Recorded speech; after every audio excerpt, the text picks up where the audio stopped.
কিরে কুদ্দুসের বাচ্চা মফিজ, এত সাহস হয় কেমনে তোর গো? তোর আব্বা কুদ্দুস গ্রাম থেকে শহরে আইসা বড় লোক হয়ে গেছে। এখন গ্রামে যে চুরি করে আসছে সেটা কি আমরা ভুলে গেছি নাকি? আর এখন এখানে ভদ্রলোক সাজছে। বড় লোক হয়ে গেলে ভদ্রলোক হয় নাকি রে? বললাম সারিখান বিয়াও করছে, তাতে আমার কোনো অসুবিধা নাই, কিন্তু আমার শেফালিরে কাতর বিয়ে করা লাগবে।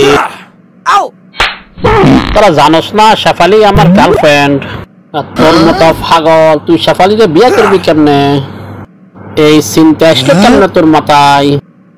গায়ের রং খালি পরিষ্কার সাদা, মাথার মধ্যে তো আক্কল জ্ঞান নাই। থাকলে তো আর এই চিন্তা মাথায় আসতো না।